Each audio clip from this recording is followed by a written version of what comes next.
aujourd'hui, ce face-à-face est dans nos studios, mais à Crenem, puisqu'on a les deux principales têtes de liste de Crenem avec nous. On va commencer par vous, Dorothée Cardon de Licbur, tête de liste de la bourgmestre à Crenem. Tout d'abord, si vous êtes réélu, quel sera le premier texte qu'il faudra voter absolument à Crenem au conseil communal ? Je pense qu'avant de proposer des projets précis comme la réfection de la piste cyclable que tout le monde veut, il faut d'abord penser aux méthodes de travail, au fonctionnement général du conseil communal. Et donc le texte que je proposerai, c'est un nouveau règlement d'ordre intérieur du conseil communal et notamment pour dynamiser le fonctionnement des commissions. Les commissions sont les organes qui sont composés de tous les représentants présents au conseil communal. Enfin, chaque fraction envoie quelqu'un. Et le public est invité aussi, il ne peut rien dire à ce moment-là, mais il est invité à participer de façon à donner son input par la suite à ses représentants. Je pense que c'est très important de redynamiser ça. Pour l'instant, c'est un petit peu en panne et on a des conseils communaux qui sont assez passifs. Alors, même question pour vous, Elisabeth de Feustrate. Vous êtes tête de liste Défi et maire indépendant à Crenem. Quel est le premier texte à soumettre au conseil communal ? Alors, je pense qu'au-delà du bon fonctionnement du conseil communal, il y a une nouvelle dynamique qu'il faut instaurer, c'est au niveau des travaux publics. Donc, il y a un besoin criant de réfection des trottoirs, des routes, des pistes cyclables et un besoin criant aussi à Crenem en matière de solutions pour les inondations.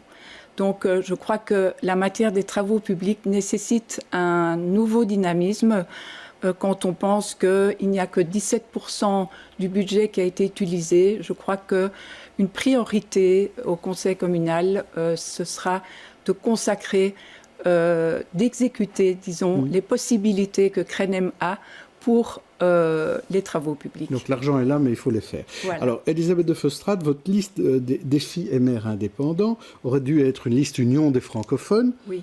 Pourquoi ne l'est-elle pas ? Alors, le CDH a quitté le bateau. Nous avions une unité des francophones depuis l'an 2000. C'était une unité à laquelle on tenait beaucoup, et d'ailleurs on la rencontre aussi dans d'autres communes de la périphérie. De moins en moins. De moins en moins, mais elle existe encore, et cette unité est vraiment importante pour nous, pour éviter que le communautaire ne revienne au galop. C'est une unité qui nous permet d'avoir comme objectif qu'on ne supprime pas nos facilités, et en tout cas nous battre pour qu'on ne supprime pas nos facilités. Parce qu'il faut savoir qu'on est à l'aube d'une 7e réforme de l'État éventuelle et qu'il y aura une révision de la Constitution qui sera éventuellement prévue, et on a très peur pour nos facilités. L'unité des francophones est très importante. Alors, de votre côté, Dorothée Cardon de Licbur, je rappelle que vous êtes tête de liste de la liste de la bourgmestre. Donc, vous regroupez le CDH, vous êtes CDH, et vous regroupez aussi des partis de l'opposition. C'est un peu bizarre, ça, pour une liste du bourgmestre, de se retrouver avec des gens de la majorité et aussi des gens de l'opposition. Je ne considère pas que c'est bizarre. Les gens de l'opposition avaient été très constructifs pendant la dernière législature. Et j'ai pu admirer leur travail, ils connaissaient extrêmement bien leur dossier. Donc il est vrai que je les ai invités à faire partie de ma liste. Ils sont d'ailleurs naturellement venus tout seuls. Et il est vrai qu'à l'intérieur de la majorité, il y avait des dissensions qui freinaient l'exécution concrète des dossiers. Donc moi, ce qui m'intéresse, c'est la bonne gestion. Et je prends à bord, justement, c'est vrai que j'ai quitté un bateau, mais pas tout à fait, rien n'interdit de collaborer après. Mais j'ai quitté un bateau pour monter dans un autre qui est vraiment axé sur la bonne gestion. Et je rebondis sur la question des facilités.